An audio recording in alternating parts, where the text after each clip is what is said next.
ব্যথা দেয়ার মানুষ আছে, কথা দেয়ার নাই। আশার পাখি খাঁচায় বাইন্ধা আশায় দিন কাটাই।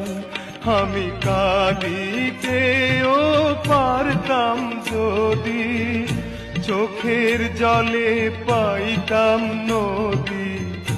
পাইলাম বালুচর কারো আপন হইতে পারলি না অন্তর। জ্বালা হইল গলার মালা, অঙ্গার হইল মন। বাহিরে বসন্ত আসে, ভিতরে শ্রাবণ।